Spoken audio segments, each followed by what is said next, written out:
All right, I have a question for you, and be honest. How tempted are you, or maybe you already have, right now to take your old dusty resume, paste it into ChatGPT, make it sound professional, right? Type in like, make this sound professional and hit enter. Now I get it, writing a resume is painful, it's awkward, it's boring, no one likes talking about themselves, but when a tool comes along that promises to do all the heavy lifting in 30 seconds, it can feel like magic. It feels like you just found a cheat code. You see the cursor blinking, the text generating, and suddenly you have a document that looks perfect. The grammar is flawless, the vocabulary is fancy, and it feels like you just solved the biggest problem in your search. But I'm here to tell you that there is a massive problem with that magic button. I talk to job seekers every single day, and lately I've been hearing the same story over and over again. They said, Tim, my AI resume looks amazing. It's better than anything I could write, but no one's calling me back, right? I've applied to 50 jobs a week or more, and I'm getting 0 interviews. So, being the man of science I am, I decided to run an experiment to find out exactly why. I took a real candidate's profile, right? Someone aiming for like a high salary leadership role. I had ChatGPT write their resume from scratch, then I compared it to the one my team wrote manually for the same person. The difference wasn't just in the words, the difference was about a $50,000 in salary potential. If you are using AI to write your resume, you might be accidentally sabotaging your own career. You might be making yourself look invisible. So today, I'm gonna read you exactly what the robot wrote. I'm going to explain the psychological reason why it makes you look like an average candidate. And most importantly, I'm going to show you the right way to use these tools so that you can actually get hired. Fair enough? First, let's talk about the setup. I didn't set the AI up to fail, right? I gave it a perfect prompt. I gave it 15 years of work experience, specific skills, and very clear instructions. And at first glance, the result looked great. It was clean, it was organized. If you didn't know what you were looking for, you'd think, whoa, this is a winner. But then I started reading the actual sentences, and that is where the trap is. The summary started with this phrase: dynamic and results-oriented professional with the proven track record of success. Stop right there. Stop. Results-oriented, proven track record, dynamic. Do you know what happens when a recruiter reads those words? Man, they glaze over. I've been a recruiter for a long time. They'll stop reading immediately. Now, why? Because those words are fluff. They are the resume equivalent of beige paint. They take up space, but they say absolutely nothing. Everyone claims to be results-orientated. Have you ever met a candidate, right, who put, I'm failure-orientated on their resume?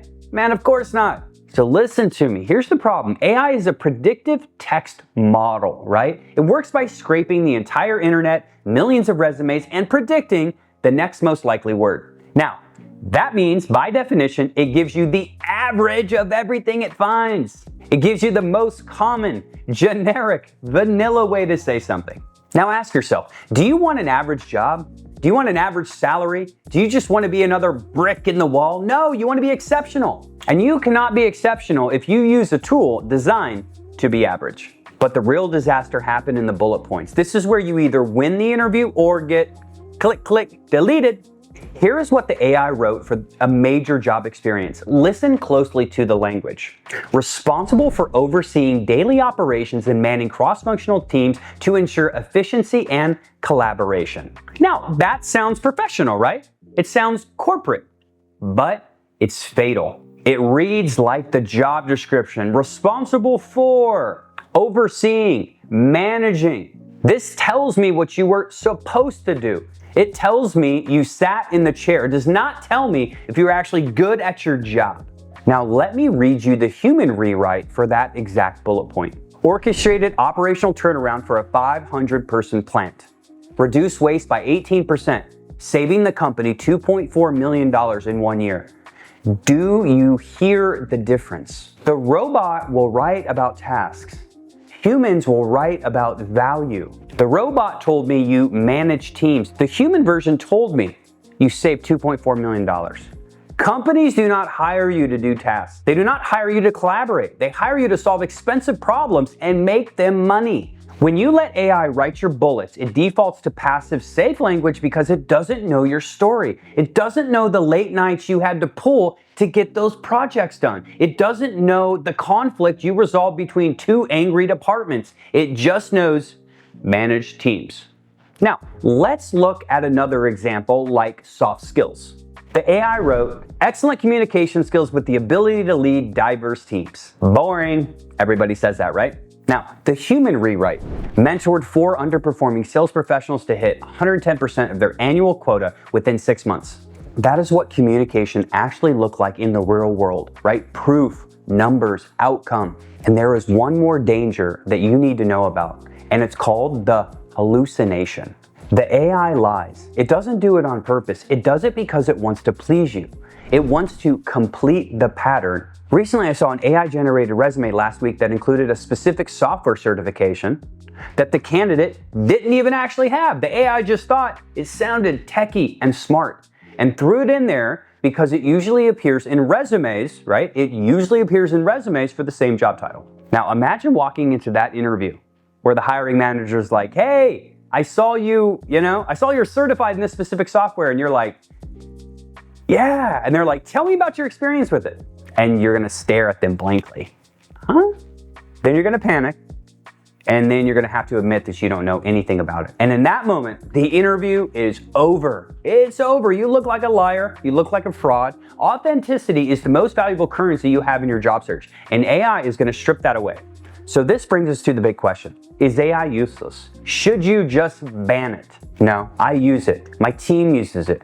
But you have to use it correctly. You need to use AI as a researcher, not a writer. So here's the playbook. Here is how you use, right? If you really want to use ChatGPT without ruining your resume. Step 1, don't ask it to write for you. Ask it to think for you, right? Paste the job description of the job you want into ChatGPT. That would be the first step. And say, act as the hiring manager and say, hey, what are the top 5 hard skills and top 3 KPIs you would look for in a candidate for this role? It will give you a great list. It might say financial forecasting, customer retention, or it might say reducing churn.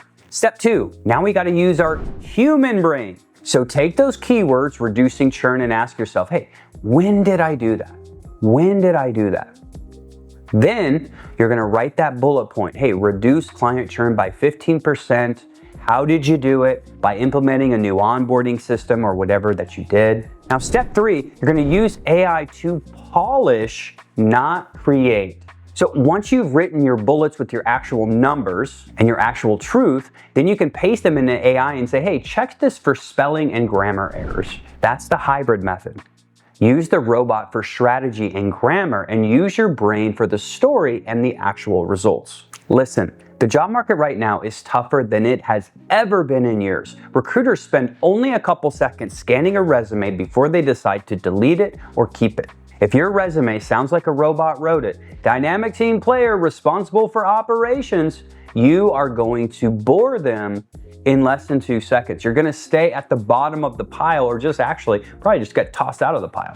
You need a document that screams value. You need a document that proves that you're a revenue generator, not just another expense for the organization. Look, if you don't know how to translate your hard work into those monetary money numbers, if you struggle to brag about yourself, that's exactly what we help people do.